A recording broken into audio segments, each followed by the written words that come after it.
तुमच्यासोबत ग्रुपवरती. मला थोडं लेट झालं ग्रुपवरती शेअर करायला कंपोनंट्सचे जे काही नोट्स होत्या त्या, कारण की माझ्या हँडला थोडासा नेटवर्क इश्यू होता, त्यामुळे काल थोडं लेट तुमच्याबरोबर शेअर केलं.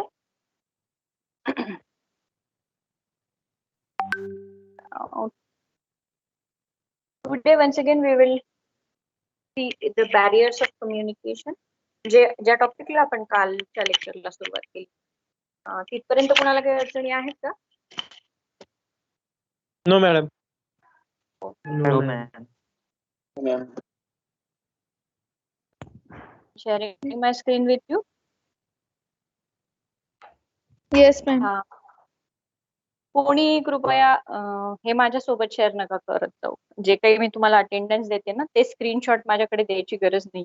आणि मी जसं सांगितलं त्या पद्धतीने टाइम लिमिट पर्यंतच ते तुम्हाला करायचं होतं. त्यानंतर ज्यांनी दुपारी संध्याकाळी आज ज्यांनी असाइनमेंट अटेंडन्स दिलेले त्यांचे अटेंडन्स ग्राह्य धरले जाणार नाही. त्यामुळे केव्हाही काहीही मनात आलं की तेव्हा ते करायचं नाही.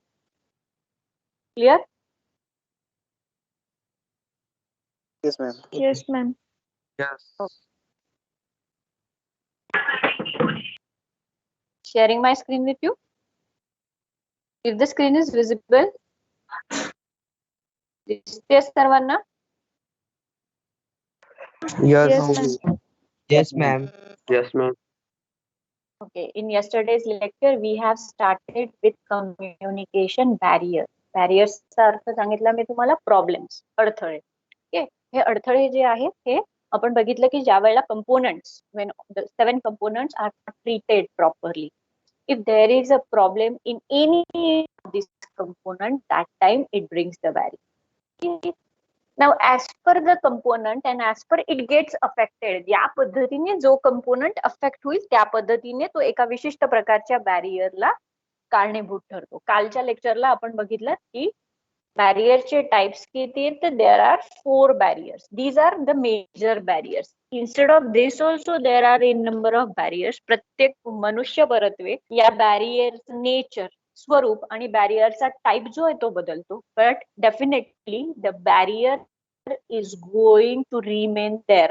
कुठलंही कम्युनिकेशन इंटरॅक्शन असो, प्रत्येकाला आपल्या वैयक्तिक पातळीवरती ते आयडेंटिफाय करावं लागतं आणि त्यानुसार त्याच्यावरती काम करावं लागतं. Okay, so these are the 4 major barriers. Now the first is mechanical or external barrier. बाह्य barrier का बरं म्हटलं जातं? Yesterday only I have made it clear that these types of barrier occur neither due to the fault of sender nor receiver.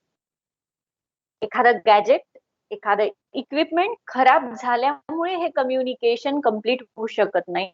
त्यामध्ये चूक ना सेंडरची असते ना रिसिव्हरची असते, म्हणून याला एक्सटर्नल बॅरियर असं नाव आहे.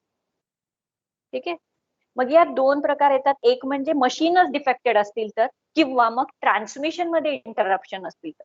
ट्रान्समिशन म्हणजे नेटवर्क प्रॉब्लेम असणं, व्हायरस प्रॉब्लेम असणं, किंवा टेलिव्हिजन मध्ये कनेक्टिव्हिटीचा प्रॉब्लेम असणं, रेडिओवरती सॉंग्स ऐकत असाल तर फ्रिक्वेन्सीचा प्रॉब्लेम असणं, किंवा तुम्ही एखाद्याशी फोनवरती बोलता आहे आणि तुमचा नेटवर्क इश्यू आहे किंवा समोरच्याचा आहे. Now for this network issue sender आणि रिसिव्हर जबाबदार असतात. लॅपटॉप मध्ये व्हायरस असेल तर सेंडर आणि रिसिव्हर रिस्पॉन्सिबल नसतात. These are all machine oriented problems. मशीनमुळे निर्माण झालेले प्रॉब्लेम्स असतात, म्हणून आपण याला मेकॅनिकल बॅरियर असं म्हणतो. या बॅरियरमुळे काय होतं? सेंडरला जे म्हणायचं आहे ते रिसिव्हर पर्यंत पूर्णतः पोहोचत नाही, किंवा कधी कधी काही प्रमाणामध्ये ते पोहोचण्यासाठी अडथळे. सो इट डिपेंड्स की कुठल्या प्रकारचा अडथळा आलेला आहे आणि नक्की काय प्रॉब्लेम झालेला आहे ज्यामुळे मेसेज व्यवस्थितरित्या ट्रान्समिट होऊ शकत नाही receiver. Okay, now we'll see how to overcome mechanical barrier. हे मेकॅनिकल बॅरियर कसे ओव्हरकम करायचे याचे आपण 3 वेज बघितले. एक म्हणजे प्रॉपर प्रिकॉशन घेतली पाहिजे की मेकॅनिकल डिव्हाइस जो यूज केला जातो आहे तो व्यवस्थितरित्या काम करतो आहे की नाही. जर का if there will be any problem, जर प्रॉब्लेम निर्माणच झाला तर मग ऑल्टरनेटिव्ह अरेंजमेंटचा जो विचार आहे तो आधीच करून ठेवला पाहिजे.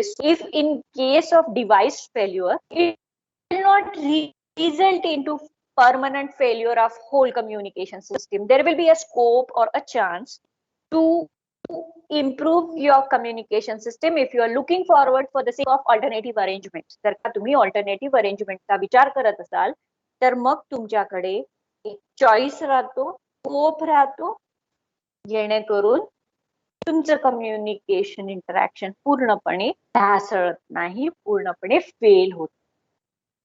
प्रायर इंटिमेशन, आधीच सूचना द्यायची.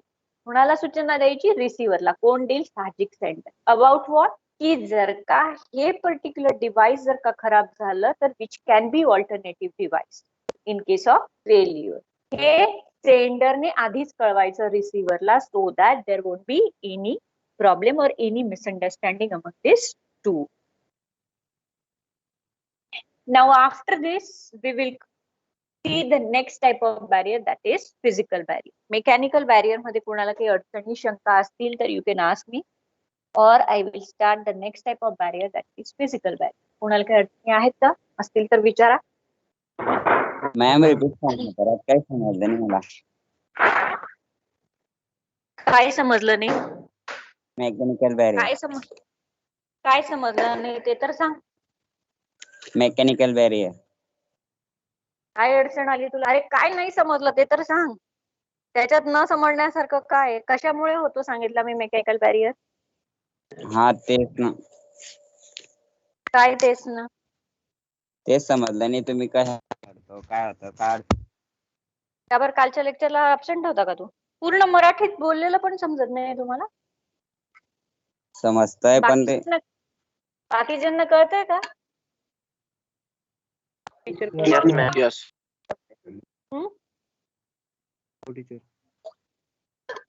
कुणाला काय अडचण येते, म्हणजे काय न समजण्या पाठीमागे काय रिझन आहे ते मला नाही कळालं. म्हणजे पूर्ण बॅरियरच नाही कळाला की तो काय आहे, कशामुळे होतो हे नाही कळालं का? बॅरियर ही कन्सेप्ट नाही कळाली?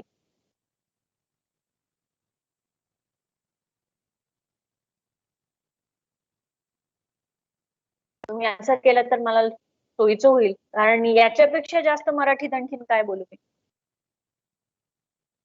काय नाही कळालं तुम्हाला? बॅरियर ही कन्सेप्टच नाही कळाली का? मेकॅनिकल बॅरियर हे नाही कळालं? काहीतरी तर बोला की मला कळेल.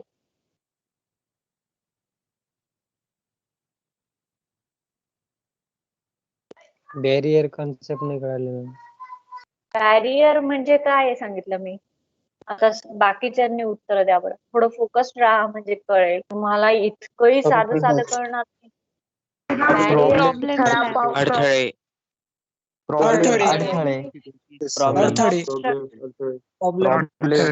आपण कम्युनिकेशन मध्ये problem come in the process of communication.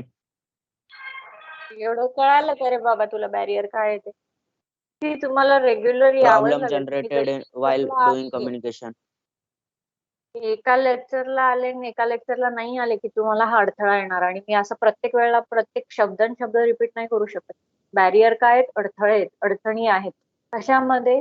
जेव्हा सेंडर रिसिव्हर पर्यंत मेसेज पोहोचव त्याला म्हटलं जातं बॅरियर. आता या बॅरियर्सचा अभ्यास याच्यासाठी करायचा की युजली हे बॅरियर्स जे आहेत हे कॉमन असतात प्रत्येक ह्युमन बिईंगच्या आयुष्यामध्ये. याचा अभ्यास केल्यानंतर आपल्याला हे कळायला लागतं की कमीत कमी कम्युनिकेशन मध्ये इंटरप्शन्स किंवा प्रॉब्लेम्स जर का आपण आधीच ओळखून त्या दृष्टीने काम केलं तर आपले कम्युनिकेशन इफेक्टिव्ह व्हायला लागते. कारण आपण कम्युनिकेशन इफेक्टिव्ह कसं करायचं या गोष्टींचा विचार करतोय, त्यामुळे आपल्याला बॅरियर्स काय आहेत हे विचार करणं तितकंच आवश्यक. मग आपण त्याच्या आधी जर का तुला हे बघितलेलं असेल तर कळालं असेल, कंपोनंट्स कळाले होते का? ज्याने आता मेकॅनिकल बॅरियरचा क्वेश्चन विचारला त्याला कंपोनंट कळाले होते का? Yes ma'am. कुठल्या ब्रांचचा आहे रे दादा तू? मेकॅनिकलचा आहे का? हो. ओके. मीडिया किंवा चॅनल ज्या वेळेला अफेक्ट होत, मीडियाज कुठले असतात? इलेक्ट्रॉनिक, मेकॅनिकल म्हणजे गॅजेट्स, इन्स्ट्रुमेंट्स जे आपण एक मेसेज दुसऱ्यापर्यंत पोहोचवण्यासाठी वापरतो. याच्यात कुठले कुठले गॅजेट्स किंवा इन्स्ट्रुमेंट्स असतात? सेलफोन्स असतात, त्यानंतर आपले टीव्ही चॅनल्स असतात किंवा आपली रेडिओज असतात किंवा आपले बुक्स असतात किंवा कम्प्युटर्स असतात, है ना. हे डिव्हाइसेस आहेत, मशीन्स आहेत की जे आपण वापरतो. समजा या डिव्हाइसेस मध्ये जर का प्रॉब्लेम असले तर सेंडर आणि रिसिव्हर एकमेकांसोबत बोलू शकत नाही व्यवस्थित.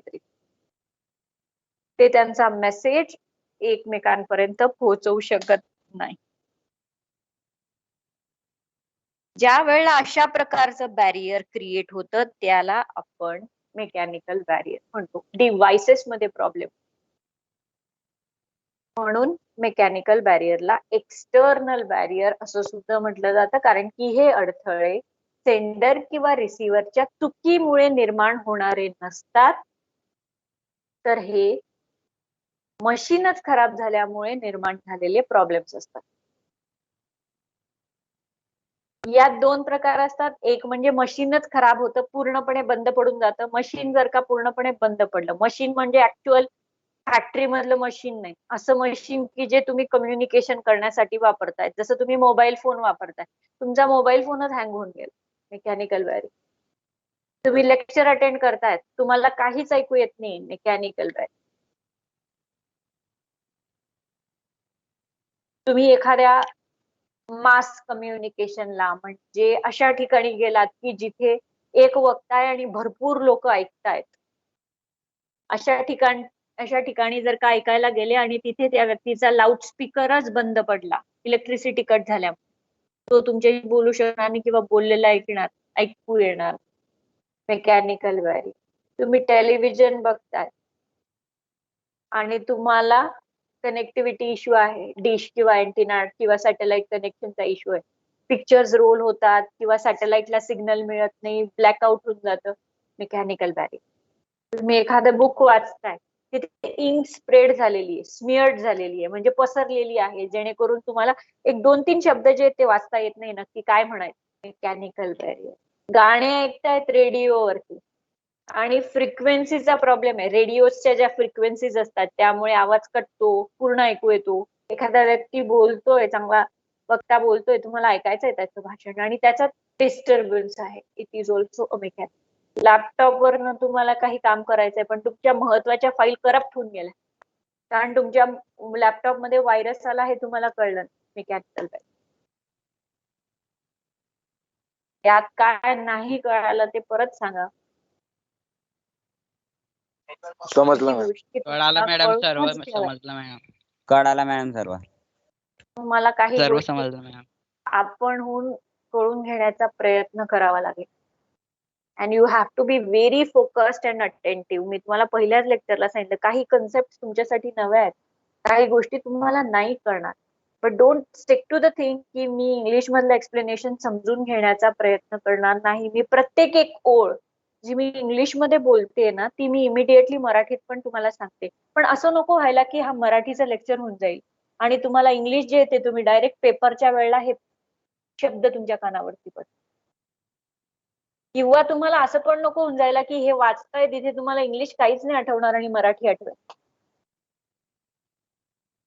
Don't expect this much of Marathi explanation. This is not Marathi class. Somewhere काही अडचणी येतील तर तुम्हाला एक्सप्लेन करते मी, but train your mind to listen same thing in English and try to understand. English मध्येच समजून घेण्याचा प्रयत्न करा. मराठीत मी एक्सप्लेनेशन देणारच आहे, पण थोडस तुम्हाला स्वतःला सुद्धा इम्प्रूव्ह करायचं आहे ना. जर मी इंग्लिश बोललेच नाही तर तुमच्या कानावरती ते शब्द पडणार नाही. जर तुम्ही ऐकलं नाही तर या सगळ्या गोष्टी तुम्हाला फॅमिलियर होणार नाही, ओळखीच्या होणार नाही. That's why do concentrate when I'm explaining same thing in English. No doubt that I'm going to explain same thing in Marathi. जे इंग्लिश मध्ये बोलेल ते मी मराठीत सुद्धा एक्सप्लेन करते आहे, परंतु पूर्णपणे 100% मराठीमध्ये बोलून मराठीचं लेक्चर नाही करू शकत आहे, कारण की here I am to teach you to communicate in English. आणि ज्यांना अगदीच अडचणी असतील ना की पूर्ण थररली मराठी, तर त्यांच्यासाठी वेगळे लेक्चर्स प्लॅन करेल. But I don't want that whole class would go for the same thing. How to overcome mechanical barriers. Mechanical barrier overcome कसे करायचे, त्याच्यावर मात कशी करायची किंवा ते कमी कसे करायचे. पूर्णपणे तर काही आपण मेकॅनिकल बॅरियर्स काढून टाकू शकत नाही. We cannot remove it 100% because there are the chances that 11th hour the device get fail or the problem of connectivity we cannot clear. एखाद्या वेळेला नेटवर्कचा इश्यू असेल तर आपण काय करतो, फक्त ट्राय अँड एरर करतो. जसं की लेक्चर सुरू असताना माझ्या एंडला प्रॉब्लेम असेल तर मी मीटिंग लेफ्ट करते, मग पुन्हा जॉईन करते किंवा जागा बदलवून बघते. These are all try and errors. पण हे करूनही जर का काम नाही दुरुस्त झालं तर मग त्यावेळेला पूर्णपणे ती कम्युनिकेशन सिस्टीम जी आहे किंवा ठरलेलं जे काही लेक्चर आहे ते कोलॅप्स होतं, तो वेळ वायाच जातो. किंवा ते जे काही शेड्यूल ठरलेलं असतं की इतक्या कालावधीत आपण इतकं करणार आहोत, तर ते कुठेतरी तो जो प्लॅन असतो तो खराब होतो. पूर्णपणे आपण या गोष्टीवरती 100% काम करू शकत नाही, पण we can think about the ways, we can think about the plans that could help to minimize this type of barrier. At least भविष्यात जसं एका लेक्चरला लक्षात आलं की या ठिकाणी बसल्यावर आपल्याला नेटवर्क प्रॉब्लेम असतो, तर मग आपण नेक्स्ट टाइम तिथे बसू नये किंवा दुसऱ्या काही ऑल्टरनेटिव्ह अरेंजमेंटचा विचार करायचा. जसं मोबाईलला प्रॉब्लेम आहे तर switch to the other device. आपल्या मोबाईलला प्रॉब्लेम येतो घरातल्या दुसऱ्याचा. These are alternative things. हे काय झाले, वेज टू ओव्हरकम. सेम प्रकारचा प्रॉब्लेम वारंवार आयुष्यात येऊ नये म्हणून आपण ज्या काही हालचाली करतो त्याला वेज टू ओव्हरकम असं म्हटलं जातं. एस्पेशली मेकॅनिकल बॅरियरच्या बाबतीमध्ये आपण येऊ नये म्हणून कुठली काळजी घेऊ शकतो. वी कुड टेक प्रॉपर प्रिकॉशन की आपलं जे काही डिव्हाइस आहे ते व्यवस्थितरित्या काम करतं आहे की नाही. Then second is alternative arrangement about which you have to keep yourself ready every time. तुम्हाला स्वतःला तयार ठेवावंच लागेल की जर का माझा एक पर्टिक्युलर इम्पॉर्टंट कम्युनिकेशन फक्त डिव्हाइस खराब झाल्यामुळे जर का कोलॅप्स होत असेल तर मी काय ऑल्टरनेटिव्ह अरेंजमेंट करू शकतो किंवा करू शकते. जसं मी सांगितलं की लाऊडस्पीकर वापरून तुम्हाला एखादं कम्युनिकेशन इंटरॅक्शन करायचं आहे, एखाद्या स्पीकरला तुम्ही बोलवलेलं आहे, त्यावेळेला ऑर्गनायझिंग टीमला काय करावं लागतं की पॉवर बॅकअप जो आहे तो ठेवावा लागतो. तशाचा विचार करून की जर का त्या वेळेला असा प्रॉब्लेम आला तर उगाच धावपळ नको करायला त्याच्यासाठी. समजा एखादं इम्पॉर्टंट कम्युनिकेशन आहे किंवा नेशन, आपण बघितलं की जसं पॅन्डेमिक सुरू झालं तसं सगळं कम्युनिकेशन ऑनलाईन सुरू झालं. त्यावेळेला आपल्याला इंटरनेट कनेक्शन, त्याचा स्पीड, या सगळ्या गोष्टींच्या बाबतीत काळजी घ्यायला लागली. का? कारण की आपल्याला त्याच्याशिवाय ऑल्टरनेटिव्ह राहत नाही. प्रायर इन्फॉर्मेशन पण एखाद्या वेळेला तुम्ही ऑल्टरनेटिव्ह अरेंजमेंट सुद्धा करून ठेवली पण तरी सुद्धा जर का आपलं कम्युनिकेशन फेल झालं तर मग नेक्स्ट वेळेला मी ते कम्युनिकेशन कधी करेल हे आधीच इंटिमेट करून ठेवायचं, आधीच सांगून ठेवायचं. कोणाला? Receivers. So that there won't be any problem in the communication. मग प्रॉब्लेम येणार नाही. हे झाले 3 वेज टू ओव्हरकम. समजले त्या सर्वांना? Yes, ma'am. Yes, ma'am. Yes, ma'am. We'll see the next type of barrier, that is physical barrier. With the title you will understand physical म्हणजे शारीरिक प्रकारचा barrier. If you will look at this component figure, the physical barrier is linked up with sender also as well as with receiver also. Physical barrier कोणाकोणाबरोबर link up आहे? Receiver बरोबर पण आणि sender बरोबर. कारण की these are two human beings or two physical personalities who are being involved in the communication process. हे 2 human beings आहेत की जे ह्या कम्युनिकेशन प्रोसेस मध्ये इन्व्हॉल्व असतात. फिजिकल बॅरियरचे 3 सब टाइप्स आहेत. फिजिकल बॅरियरचे 3 सब टाइप आहे. एक आहे सब्जेक्टिव्ह स्ट्रेस, सेकंड आहे ऑब्जेक्टिव्ह स्ट्रेस आणि थर्ड आहे एन्व्हायरमेंटल स्ट्रेस. मी एक्सप्लेन करते त्यावेळेला पीपीटी वाचत बसू नका, ही मी तुम्हाला शेअर करणारच आहे. Right now you just focus on my explanation. ठीक आहे. 3 प्रकारचे डिस्ट्रॅक्शन्स किंवा 3 प्रकारचे प्रॉब्लेम्स फिजिकल बॅरियर मध्ये येऊ शकतात. पहिला आहे subjective stress. It includes Subjective stress includes temporary physical disability. Physical stress म्हणजे अशा प्रकारचा बॅरियर ज्यामध्ये सेंडरला किंवा रिसिव्हरला टेम्पररी काही डिसॅबिलिटीज येऊ शकतात. म्हणजे काय? डोकं दुखणं, स्टमक एक असणं, व्हायरल इन्फेक्शन असणं, सर्दी असणं, खोकला असणं, पडसं असणं, फीवर असणं, all these types of temporary infections or temporary infections. Naturally, if it is sender, it affects the desire to get communicated. And if it is with receiver, again it affects their capacity to tolerate sender. आपली जेव्हा तब्येत ठीक नसते त्यावेळेला जर का तुम्ही sender असाल तर तुम्हाला बोलायची इच्छा होत नाही, डिकोड करावंसं इनकोड करावंसं वाटत. जर का तुम्ही रिसिव्हर म्हणून तुमची तब्येत ठीक नसेल तर कंटाळा येतो, हेडेक असेल आणि कोणी जर का महत्वाचं माईक म्यूट करा, महत्वाचं कम्युनिकेशन करत असेल तर आपल्याला ते नकोसं होत. ज्या वेळेला सेंडर किंवा रिसिव्हरच्या ज्या काही शारीरिक अडचणी निर्माण झालेल्या असतात त्यामुळे जेव्हा कम्युनिकेशन चांगलं होत नाही त्याला आपण सब्जेक्टिव्ह स्ट्रेस असं म्हणतो, जो फिजिकल बॅरियरचा subtype. It includes temporary physical disabilities like sleeplessness, रात्री झोपच नाही आली, सकाळी जांभया, फटीग, यॉर्निंग, कंटाळा, रट्टाळ, उदास, भकास असा दिवस वाटतो, काहीच एनर्जेटिक करावंसं वाटत नाही. सेंडर बरोबर असेल तर मेसेजेस व्यवस्थित दिले जाणार नाही. रिसिव्हर बरोबर जर का स्लीपलेसनेस हा प्रॉब्लेम असेल तर साहजिक तो जे ऐकतो आहे ते डिकोड करणार नाही किंवा फीडबॅक द्यायला कंटाळा करेल. इल हेल्थ मध्ये अनेक गोष्टी आहेत. हेड एक, डोकं दुखणं, नॉशिया म्हणजे फिलिंग ऑफ वॉमिटिंग, फटीग, एकदम एक्झॉस्ट, खूप थकलेलं वाटतं, ओव्हर वर्किंग, खूप जास्त काम केलं की मग हात पाय दुखतात, मग नको वाटतं, कोणी बोलू नये आणि कोणाशी बोलायला जाऊ नये असं वाटतं. मे प्रोहिबिट, थांबवू शकतात the sender of the message to convey what he desires. त्यामुळे त्या व्यक्तीला वाटू शकतं की जाऊ देत, कोण जास्त मेहनत घेतं आणि चांगलं सांगण्याचा प्रयत्न करतो. और it may prohibit the receiver from understanding the messages proper. समजा हे सगळे प्रॉब्लेम सेंडरच्या एंडला असतील तर तो व्यवस्थित मेसेज देणार नाही, एनकोड करणार नाही. आणि सेम प्रॉब्लेम जर का रिसिव्हरच्या एंडला असतील तर तो समजून घेण्याचा प्रयत्न करतो. That means that this problem can be with sender or can be with receiver, but if anyone, either the sender or the receiver, if any of this is suffering from the physical disabilities, may hamper or may affect communications. If it is with sender will not feel energetic to give the message, and if it is with receiver will not listen message carefully.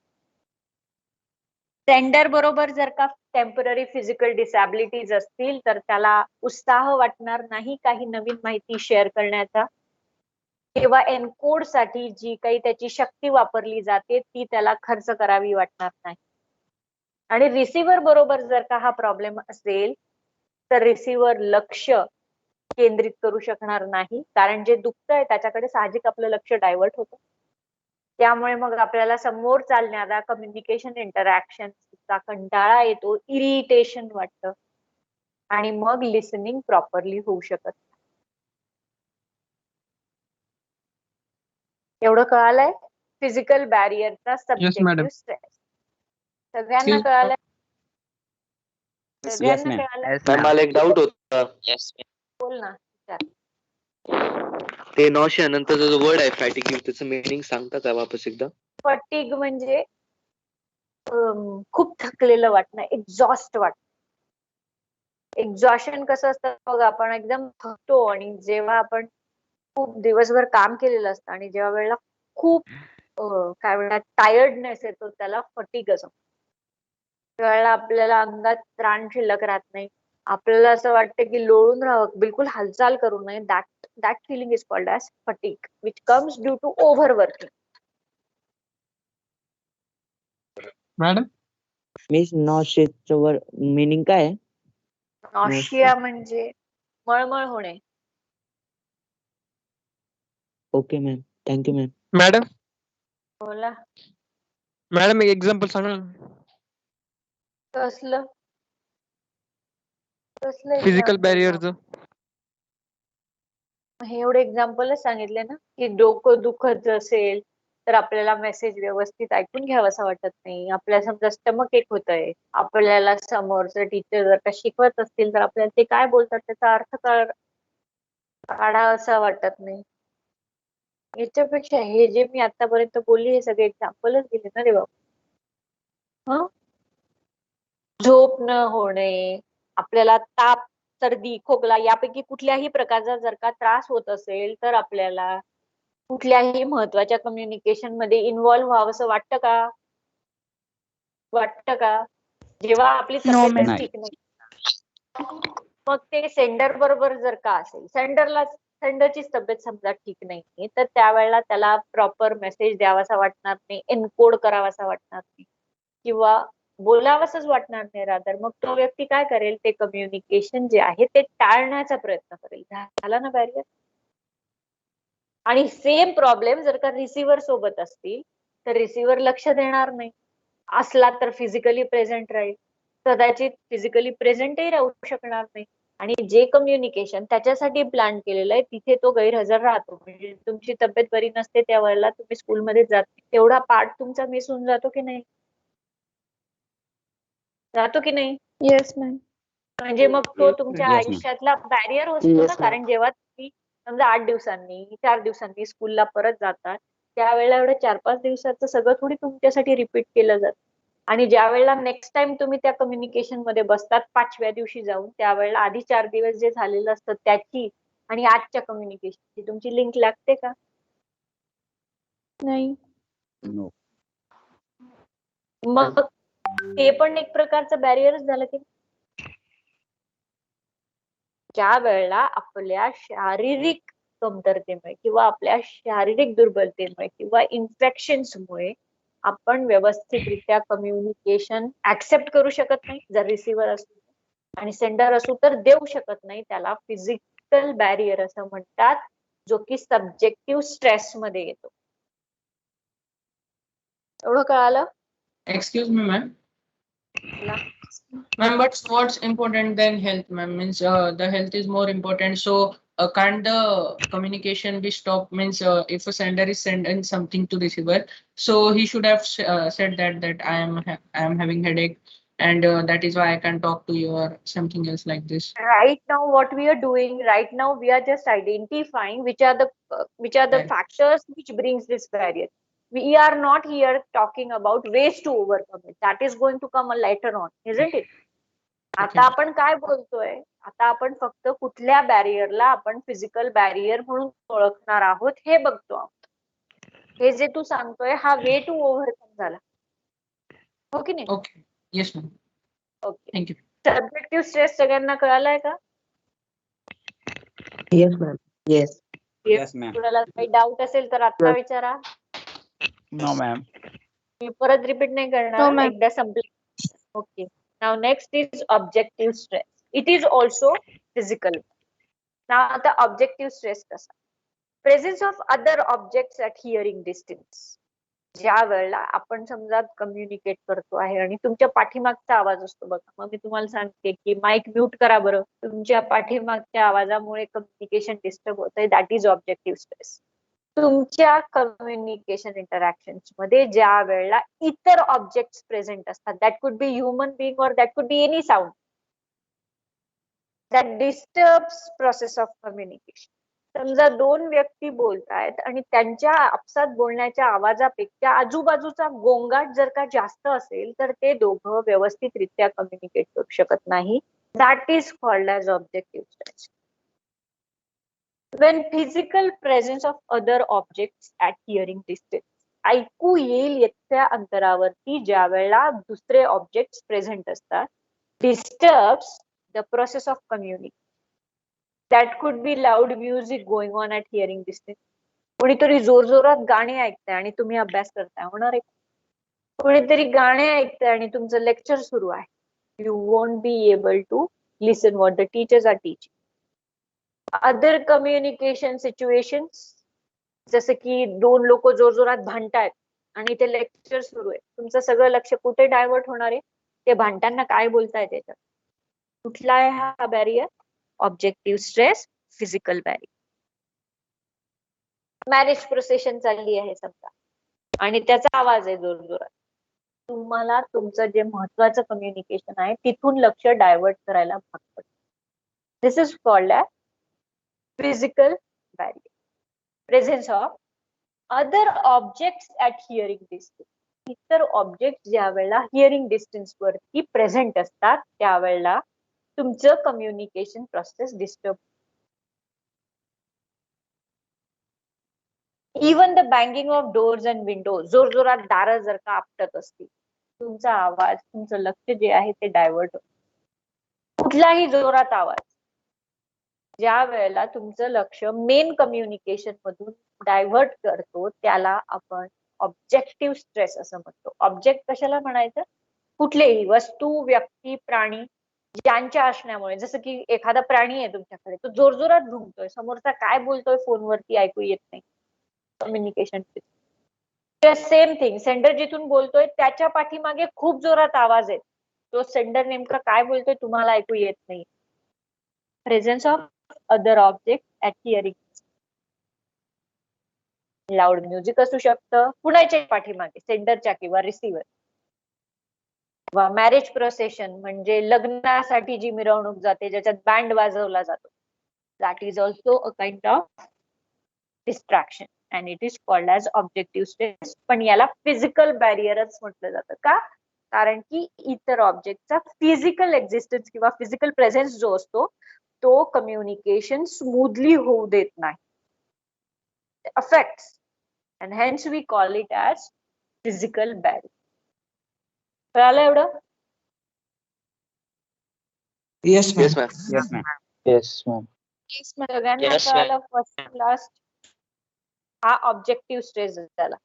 Subjective stress काय होता तो आपण बघितला, तो सुद्धा physical barrier.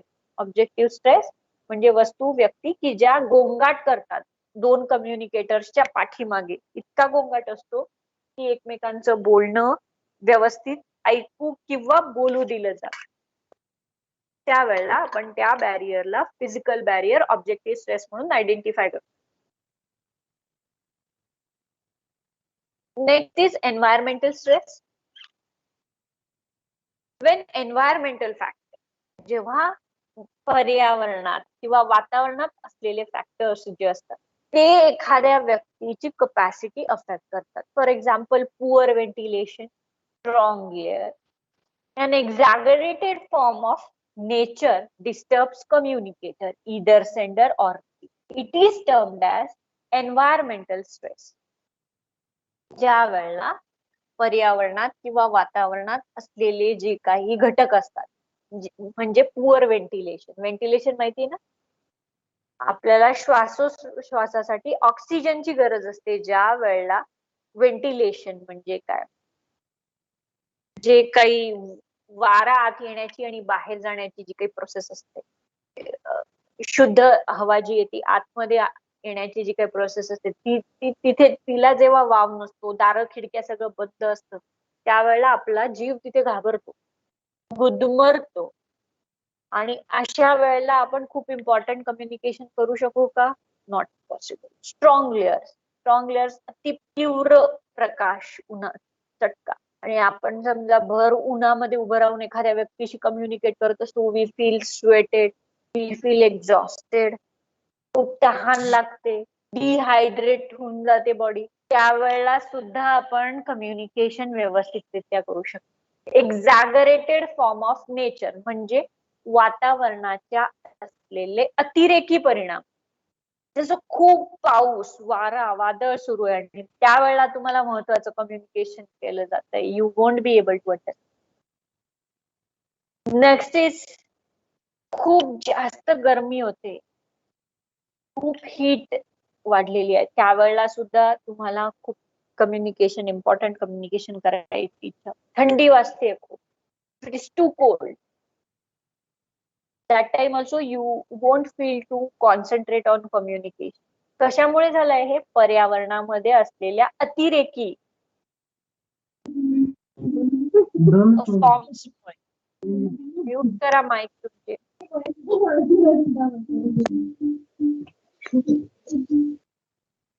Mic mute करून टाकता का? त्यामुळे सेंडर किंवा रिसिव्हरची कपॅसिटी जेव्हा अफेक्ट होते त्याला आपण म्हणतो एन्व्हायरमेंटल. इवन जोरात वारा सुरू आहे, विजेचा कडकडाट आहे, आवाज येतोय खूप बाहेरचा, त्यावेळेला खूप ओरडून ओरडून कोणी आपल्याशी बोलत असेल, आपल्याला ऐकू येत नाही किंवा आपल्याला त्या कम्युनिकेशन मध्ये फोकस करावासा वाटत नाही. माईक म्यूट करून टाका रे बाबांनो. ते मी तुमच्यावरती काही ऍक्शन घ्यायला पाहिजे, मग तुम्ही हे सगळं शिकणार आहात. चांगलं बोललेल्या इन्स्ट्रक्शन कळतात ना तुम्हाला सगळ्यांना?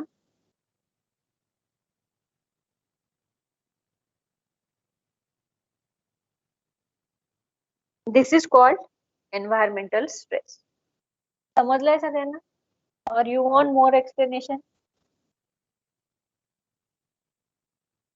समजलं मिस. समजलं. आता हा एन्व्हायरमेंटल स्ट्रेस सुद्धा काय आहे? Physical barrier. समजा या बॅरियर वरती एक्झाम्पल जर का विचारले तर ते एक्झाम्पल्स असे असतात की जे या कुठल्याही एका पार्टला किंवा या कुठल्या तरी एका सिच्युएशनला किंवा कंडिशनला अनुसरून विचारलेले असतात. दॅट टाइम तुम्हाला या प्रकारे कम्युनिकेशनचे बॅरियर आयडेंटिफाय करता आले पाहिजे. सब टाईप आयडेंटिफाय करता नाही आले तरी हरकत नाही, बट ऑन अँड होल हा फिजिकल बॅरियर आहे की मेकॅनिकल आहे हे तुम्हाला ओळखता आलं. त्यासाठी कन्सेप्ट क्लिअर पाहिजे. नाव physical barrier also includes three factors, that is time, distance and place. ज्या वेळेला तुम्ही एकमेकांबरोबर कम्युनिकेट करता त्यावेळेला टाइम, डिस्टन्स आणि प्लेस या 3 गोष्टी सुद्धा फिजिकल बॅरियर मध्येच येतात. एखादा मेसेज ट्रान्समिट करण्यासाठी योग्य ती वेळ असते आणि योग्य त्या वेळेवरती दिलेल्या मेसेजेस कामात येतात. It also includes time, distance and place. While transmitting messages, a sender has to consider the time of his or her communication in order to prepare the message. Otherwise, the message will not get desired feedback. म्हणजेच काय? खूप वेळेच्या आधी दिलेल्या मेसेजेसची महत्व राहत नाही आणि वेळेनंतर दिलेल्या मेसेजेसची सुद्धा महत्व राहत नाही. जसं तुमची एक्झाम असते, जेव्हा एक्झाम येते त्यावेळेला तुम्हाला इम्पॉर्टंट क्वेश्चन दिले तर त्याची किंमत पण कळते आणि त्याचा सिरियसनेस पण कळतो. आणि तेच महत्वाचे प्रश्न जर का तुम्हाला सिलेबस शिकवण्याआधी देऊन टाकलेले असले तर तुम्ही बघाल का? नाही बघणार. तुम्ही केव्हा जाल ते क्वेश्चन्स बघायला? ज्या वेळेला एक्झाम येईल. म्हणजे आधी दिलेल्या कम्युनिकेशनचा काही महत्व नाही. आणि एक्झाम झाल्यानंतर तुम्हाला इम्पॉर्टंट क्वेश्चन दिले तर तुम्ही लिहून तरी घ्याल का? नाही. म्हणजे वेळेनंतर झालेलं कम्युनिकेशन आणि वेळेच्या खूप आधी झालेलं कम्युनिकेशन या दोन्हीही गोष्टी फिजिकल बॅरियर आहेत. इग्नोर करतो ते message. Then distance. Time also affects capacity of sender or receiver and their ability of accepting and delivering message. वेळेमुळे सेंडर आणि रिसिव्हरची जी काही कपॅसिटी आहे ती अफेक्ट होते. दिवसभरातला जो काही कालखंड असतो त्याच्यात आपण सकाळच्या वेळेला फ्रेश फील करतो, दुपारी जेवणानंतर जरा आळशी वाटतं आणि त्यानंतर तर खरंच कुठलंच कम्युनिकेशन होऊ नये असं वाटायला लागतं. Reason this, we feel bored, we feel exhausted at the particular period of a time during a day. सकाळचा जो एनर्जी असते ती दिवसा राहत नाही. प्रत्येकाचे एनर्जी लेवल्स जे असतात त्या सकाळ, दुपार, संध्याकाळी वेगळ्या वेगळ्या असतात. जसं आपल्या अभ्यासाच्या वेळा सुद्धा वेगळ्या वेगळ्या असतात. काहींना पहाटे उठून खूप चांगला अभ्यास होतो, काहींना रात्रीच्या वेळेला चांगला अभ्यास होतो, काहींना दिवसा होतो. Depends upon how in which time of a day you feel energetic. त्यामुळे त्यानुसारच सेंडर आणि रिसिव्हरने जर का एकमेकांबरोबर कम्युनिकेशन केलं नाही तर कम्युनिकेशनचे जे काही मेसेजेस असतात त्याचा इफेक्टिव्हनेस अचीव्ह होऊ शकत नाही. This is also one of the barrier which is caused by time and time is get considered in physical barrier. Then come distance. The distance between sender and receiver influences the smooth communication between. If the distance is long, you cannot properly listen. And if the distance is too short, the receiver may feel awkward. Communicators मध्ये जे काही distance आहे ते पण matter करतं. खूप लांब उभा आहे सेंडर आणि रिसिव्हर मधलं अंतर खूप जास्त आहे, मग ते एकमेकांशी जेव्हा ओरडून ओरडून बोलतात तरी ते कम्युनिकेशन इफेक्टिव्ह होऊ शकत नाही. आणि जर का ते डिस्टन्स खूप कमी असेल, म्हणजे सेंडर आणि रिसिव्हर एकमेकांच्या खूप परिचयाचे नाही, परंतु बोलताना एकमेकांच्या जवळ उभं राहताना जर का खूप जवळ येऊन उभं राहत असतील तरी त्याच्याने ऑकवर्ड वाटतं आणि असं कम्युनिकेशन सुद्धा स्मूथली होऊ शकत नाही. This is what distance means. Then place of communication can affect communication adversely. तुम्ही नक्की कुठे उभं राहून किंवा कुठल्या ठिकाणी बसून कम्युनिकेट करताय याचा सुद्धा विपरीत परिणाम तुमच्या कम्युनिकेशन वरती होतो. And how it affects? If you are standing at a dirty place, खूप घाणीच्या ठिकाणी उभे आहेत की जिथे खूप स्मेल येतोय, अशा ठिकाणी उभं राहून कम्युनिकेट करण्यासाठी आपल्याला इरिटेट फील होतं, we want to get rid of. So even the place of a communication affects the system of communication. समजलं? Yes ma'am. Yes, ma'am. कोणाला काही अडचण असेल तर विचारू शकता.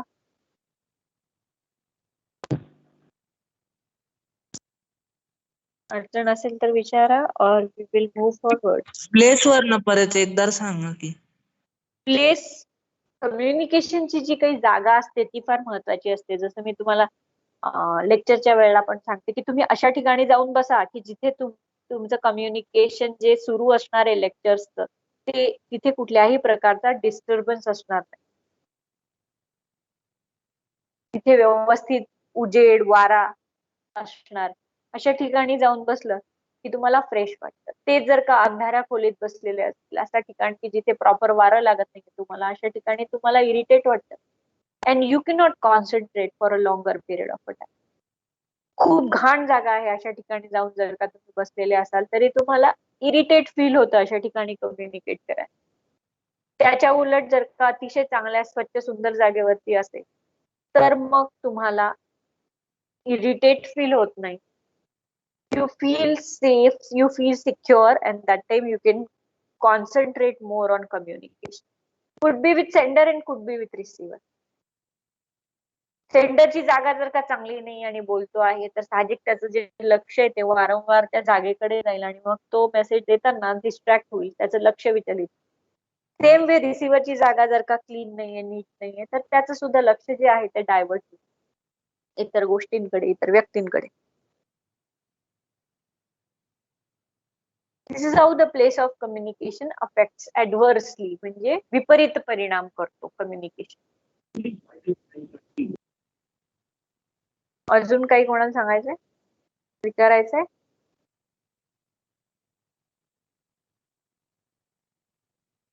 If you want to ask, please ask so that we can discuss the ways to overcome physical barrier.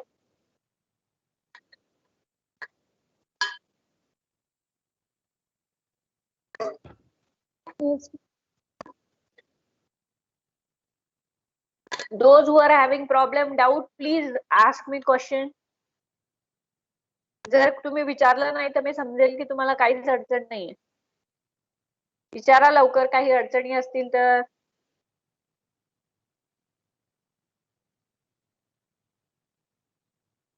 आहेत का? नाही. No, ma'am. Okay. Now we will see the next point, that is how to overcome physical barrier. जसं तुमच्यातला एक आता म्हणला की जर का तब्येत ठीक नाहीये तर मग अशा वेळेला कम्युनिकेशनच नाही करायचं. Yes, definitely. जर का तुम्हाला सब्जेक्टिव्ह स्ट्रेस असेल त्या केसमध्ये not to get communicated is the way to overcome. Physical barriers are mostly related to physical shortcoming. काही शारीरिक कमतरतेमुळे आलेले बॅरियर्स ऑर ड्रॉबॅक्स, कमतरता of the sender or the receiver. सेंडरचा असू शकतो किंवा रिसिव्हरचा असू शकतो. Following are the ways to overcome it. कशा पद्धतीने वेज यूज करू शकतात. The sender of the message should ensure करणं म्हणजे खात्री करणं. जो सेंडर आहे त्याने खात्री करून घ्यायची that he is in good health to function as the sender of the message. मला ठीक वाटतंय की नाही याची खात्री करूनच मग कम्युनिकेशन करायला सुरुवात. आपल्याला बरं वाटत नसेल तर त्या केसमध्ये टू अपोलोजाइज, माफी मागून घ्यायची रिसिव्हरची की आज माझी तब्येत ठीक नाही त्यामुळे I won't give communication. To avoid objective stress, समजा ऑब्जेक्टिव्ह स्ट्रेस असेल तर एक्सटर्नल जे काही डिस्टर्बिंग फॅक्टर्स आहेत जसं की आवाज आहे जोरजोरात आपल्या पाठीमागे आणि त्यामुळे आपल्याला कम्युनिकेट नीट करता येत नाहीये, त्यावेळेला आपली जी कम्युनिकेशनची जागा आहे ती गोंगाटापासून लांब नेऊन उभं राहणं. समजा दोन व्यक्तींमध्ये वाद सुरू आहे, त्यांच्या वादाचा परिणाम आपल्या कम्युनिकेशन मध्ये होतोय, त्यावेळेला त्या वादामध्ये इंटरेस्ट न घेता आपली कम्युनिकेशनची जागा बदलणं. किंवा समजा मॅरेज प्रोसेशन चालली, लग्नाचं जर समजा एखादी हे सुरू आहे, आवाज सुरू आहे, तर त्यावेळेला वी कॅन वेट. 10-15 मिनिटांमध्ये ती पास होऊन जाणार आणि मग त्यानंतर आपण आपलं कम्युनिकेशन कंटिन्यू करू शकतो. अशी टाइम बिंग जर का समजा एखादा ऑब्जेक्टिव्ह स्ट्रेस आला असेल तर we can wait till the external environment is eliminated. बाहेरचे जे काही आवाज आहे ते एलिमिनेट होतील म्हणजे निघून जातील, तोपर्यंत वी कॅन वेट. ओके, समजलं. ऑब्जेक्टिव्ह स्ट्रेस असेल तर काय करायला पाहिजे? कम्युनिकेशनची जागा बदलून टाका किंवा वेट करा की जेणेकरून डिस्टर्बिंग फॅक्टर्स निघून जातील आणि तुम्ही कम्युनिकेट करा. Shouting K not be a solution. समजा आपल्या आजूबाजूचे भांडतायत तर त्यांच्यापेक्षा मोठ्या आवाजामध्ये आपण आणखी जोरात कम्युनिकेशन करायचं, याने फक्त गोंगाट वाढतो, याने रिसिव्हरचं लक्ष काही आपण वेधू शकत नाही. So in that case to stop communication for a certain period of a time, एखाद्या कालावधीपुरतं कम्युनिकेशन थांबवणं, or to shift or change the location of the communication, जागा बदलून टाकायची, or to wait till the communication disturbing factors will be eliminated. कम्युनिकेशनला disturb करणारे जे काही घटक आहेत ते निघून जातील तोपर्यंत थोड्या वेळासाठी वेट करू शकतो. Is the way to over. तिसरा होता एन्व्हायरमेंटल स्ट्रेस. आता एन्व्हायरमेंट काही आपण क्लिअर करू शकत नाही. समजा एक्झॅगरेटेड फॉर्म आहे, खूप पाऊस पडतोय, there is nothing in hour hand. Natural ज्या काही गोष्टी आहेत किंवा कॅलॅमिटीज ज्या आहेत त्या काही आपल्या हातातल्या नाही. The source of noise in external environment should be controlled to its maximum by the sender and receiver before communication begins. External नॉइजचा जो काही सोर्स आहे तो सेंडर आणि रिसिव्हरने मॅक्सिमम प्रमाणात कमी कसा करतात. जसं खूप थंडी वाजते आहे, you can shut the doors and windows. If the voice of or the noise of thunderstorm is there, जो जोरात विजेचा कडकडाट आहे तरी सुद्धा तुम्ही दरवाजा खिडक्या बंद करून बसू शकतात आणि कम्युनिकेशन कंटिन्यू करू शकतात.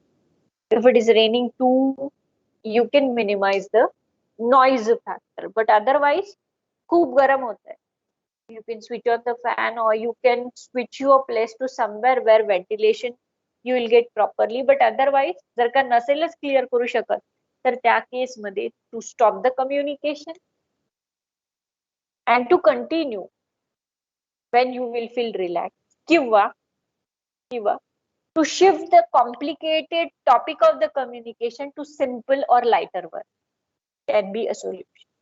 एखाद्या डिफिकल्ट टॉपिक वरती बोलतायत आणि एन्व्हायरमेंटल गोष्टी ज्या आहेत त्या चांगल्या नाही आहेत, बिलकुल वारा उजेड चांगला येत नाही आणि अशा ठिकाणी जबरदस्ती ओढून ताणून कम्युनिकेशन कंटिन्यू करण्यापेक्षा कम्युनिकेशनचा टॉपिक जो आहे तो डिफिकल्ट वरनं मॉडरेट किंवा सिम्पल टॉपिक वरती शिफ्ट करायचा, जेणेकरून सेंडर आणि रिसिव्हरला रिलॅक्स वाटेल आणि वेळही वाया जाणार नाही.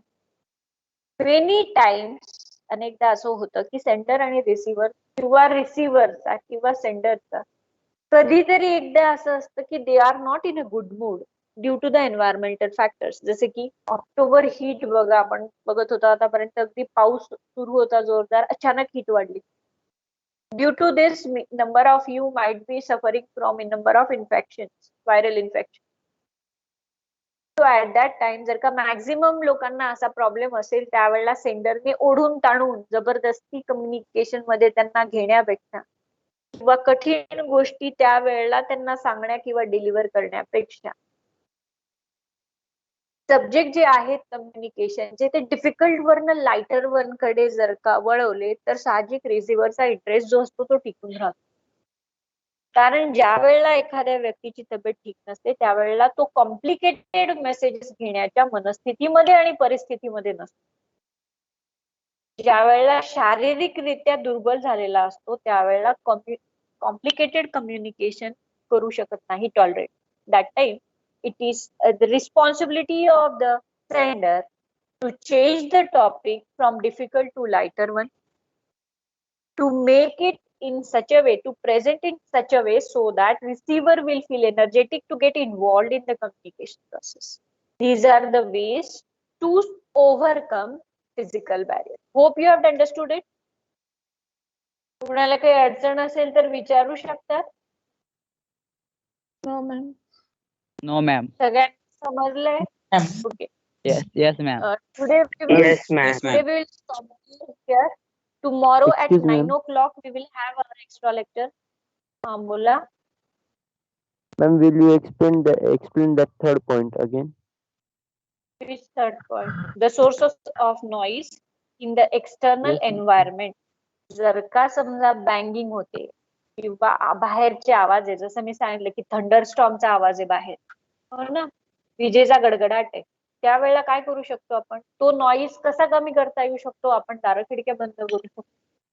In the external environment should be controlled by it's maximum. जितकं जास्तीत जास्त शक्य आहे तितकं बाय द सेंडर और रिसिव्हर बिफोर कम्युनिकेशन बिगिन.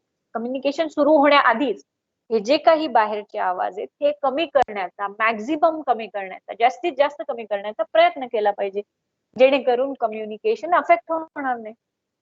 आलं का लक्षात? Yes, ma'am. ओके. उद्या आपण सकाळी कसली एक्झाम? उद्या आपण 9 मॅम अटेंडन्स अटेंडन्स.